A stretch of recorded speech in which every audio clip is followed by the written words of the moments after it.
while they are in game 3 and see what we've got going on. So generally speaking, if you're not familiar with how this matchup works, I think that it generally is going to be favoring Tom simply because his deck is so fast. That said, if the game goes into a late game scenario, David has some pretty powerful things he can do. Wasteland, Maze of Ith, and Tabernacle of Pendrell Vale can all be really big problems for Tom going into a mid and late game scenario, as well as the Molten Vortex. Yeah, Molten Vortex seems great. Yeah, it does. Molten Vortex with Life from the Loam and a decent number of red sources, and David can just machine gun down every single one of Tom's creatures. Yeah, the one thing is that David is going to need to take a couple turns to kind of set up, and Tom's deck is really designed to capitalize on that and win on the, earlier than that. Oh, here we've got my favorite card. Good old David Gamble. has cast Gamble. Mm-hmm. Pick a card, any card. All right, number 2. Oh, and you paint Life from the Loam. Oh, shucks. That's probably what I went and got. Yeah. And if I discarded a land, well, then I just cast Life from the Loam and get it back anyway. So yep. Gamble is, it's meant to be a fair card. But in the lands deck, considering it's just all lands and Life from the Loam, David essentially gets to use it as a tutor. Ooh, and there is the Life from the Loam. So David is going to go ahead and play a Wasteland, tap it for mana, play a Glacial Chasm, sacrificing the Wasteland. Use his Taiga. He's going to be able to cast Life from the Loam, get back some more lands. And this is going to be real rough for Tom with that Glacial Chasm. This is going to be pretty difficult. With Life from the Loam and Glacial Chasm, it works out pretty sweet because David can just not pay the upkeep cost, let the Glacial Chasm die, and then cast Life from the Loam and just recast the Chasm whenever he wants. Yep, and since he can play 2 lands with that Exploration, he's going to be able to play a land, play the Chasm, to sacrifice the land when it enters the battlefield, and effectively locking Tom out of his combat step unless he's able to find a Wasteland for that turn he needs to attack. Yeah, and even if Tom does find a Wasteland, he's going to need to be able to kill David on that turn. Otherwise, David's just going to, loan back his Chasm and play it again the next turn. Well, it looks like Tom has a whole bunch of Invigorates and Berserks in his hand, so I don't think that's going to be a problem. He's just going to need to find a spot where he can attack.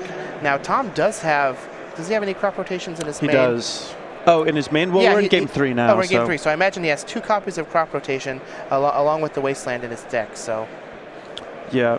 Certainly, the crop rotation is going to essentially be extra copies of Wasteland, and I have to imagine that Tom brought him in because he doesn't really need his counter spells for very much. Crop rotation, on the other hand, being able to fetch up Wasteland is one of the best things that I believe Tom can do. So Tom is going to go ahead and just play a Noble Hierarch and pass the turn.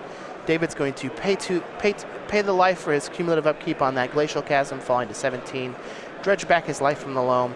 Now he's going to do some math here on how many lands he can play, how he's going to put everything onto the battlefield, what exactly he needs to do.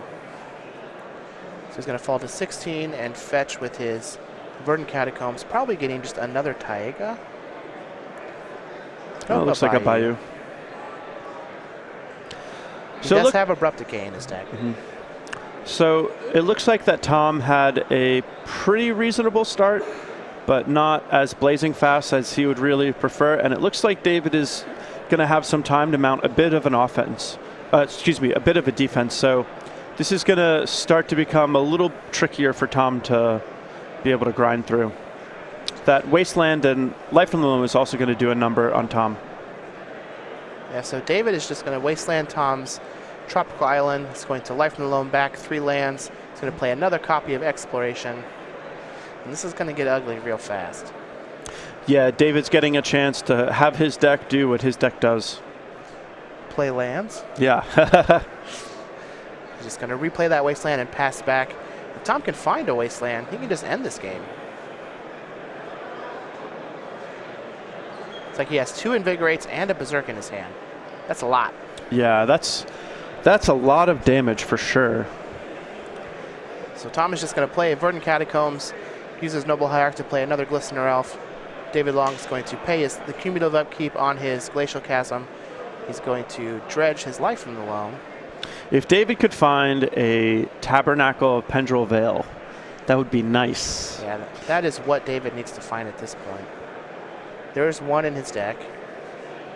So David is someone that I don't think we've talked about a whole lot. You guys have seen him on I believe you've seen him on the Players of the Watch, but 11-1-1 is no joke in terms of a record. It's not. It's not uncommon for this Lands deck to get draws, even in games that it may otherwise win. So he could easily have a 12-1 record if one of his rounds had a little extra time on it, which is that's a solid record, to say the least. Definitely is. And this is a win-it-in for him. If he wins this match, there's a very good chance he's in the top 8. In fact, if he loses this match, he could still win the next round and be in the top 8. Yep.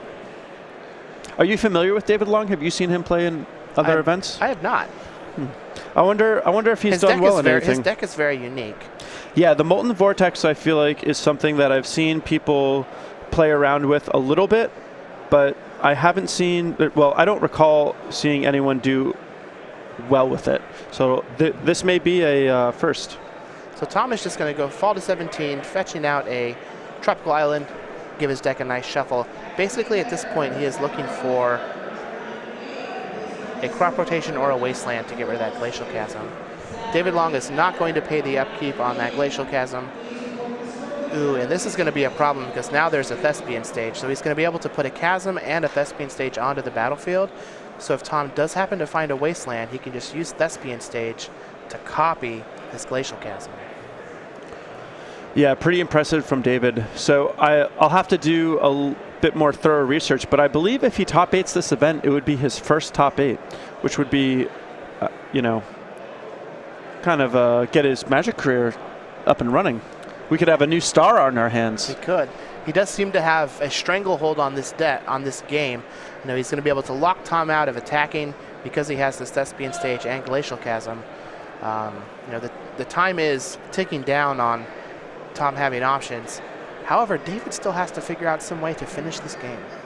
Yeah, he's basically the boa constrictor, though. He can just keep squeezing Tom, and eventually Tom is just going to have no more options. And so Tom is going to pay 2 life to cast his Gataxian Probe. He's going to play another Tropical Island and pass the turn. Let's see what David decides he wants to do on his end step. So we came into this game a little on the late side. I have to imagine that Glacial Chasm was in David's opening hand or one of his first couple draw steps, because he's taken no infect damage. So it probably is just the sort of situation where David had exactly what he needed. So it looks like David copied Inkmoth Nexus with that Thespian stage. So now technically he does have a clock if he decides that he wants to let that Glacial Chasm die on his upkeep, and then he can attack with his Inkmoth Nexus. And David may feel confident that he's likely to win this game. The main problem for him is just going to be the clock. And so getting some sort of threat, any threat, even if it is just an Inkmoth Nexus, may be good enough. Also, if he trades with Tom's Inkmoth Nexus, he can just loam his Thespian stage back, or he can always just, wasteland Tom's Nexus so that he doesn't have the option to even trade. So Tom is going to ponder and shuffle. At this point, he's just needing to find some copies of Wasteland. This is looking real grim for Tom. Yeah, now that the Maze of Ith is on the board, things are going to be even more difficult for Tom, because even if Tom finds a window where he can knock out that Glacial Chasm, he's still going to have to worry about that Maze of Ith. So it looks like Tom found a green Sun Zenith off of that ponder, but I am not quite sure what exactly that's going to do at this point. Yeah, he keeps finding these green cards, but he needs one of them to be crop rotation. Yeah. So here is a green Sun Zenith. And I imagine he's just going to cast it to get another card out of his deck. He's going to do it for 0, go find a copy of Dryad Arbor, and after some shuffling, going to pass back. I think David's going to use his Thespian stage to copy something else. He's going to copy Glacial Chasm.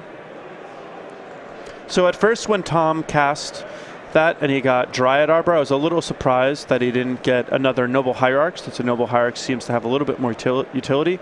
But given the fact that David is wastelanding Tom out of the game, that Dryad Arbor symbolizes another forest to help cast Invigorate for free. So getting a Dryad Arbor there actually makes a whole lot of sense to me. So David's going to go ahead and use his life from the loam. Gonna get back his Glacial Chasm.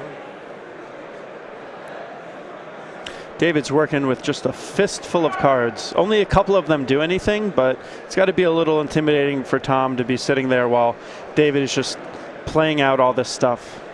Yeah. Now, like we said, David does seem to have a stranglehold on this game, but he does need to finish it at some point. He has 3 copies of Dark Depths, so a 20/20 is going to go a long way towards winning this game. Tom has drawn another green card. It's 1 green mana. Still not crop rotation, though. Yeah. And yeah, David wants to close this game out. 5 minutes on the clock is not a lot. And there is finally the copy of Dark Depths that he was looking for. Going to be able to cast Life from the Loam, get back some lands. Looks like there are 2 copies of Dark Depths, so they were kind of sticking together. There's also a Rishadan Port, so we can tap down that Inkmoth Nexus. Have to imagine he may be inclined just to wasteland it. So this may be David taking down Goliath. Literal. Yeah, we have a real David for this pun. So Tom has just found another Verdant Catacombs for his turn. It's not going to do much, so let's see if David can stack all of his triggers and go through the motions properly.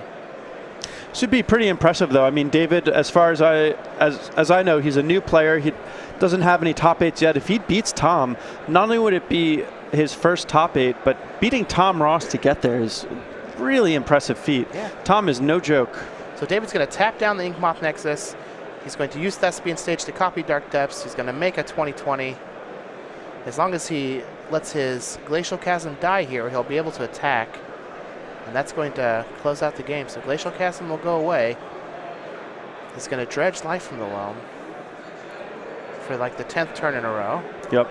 And David just being completely meticulous, going through all of the sequencing, although a lot of it probably doesn't matter.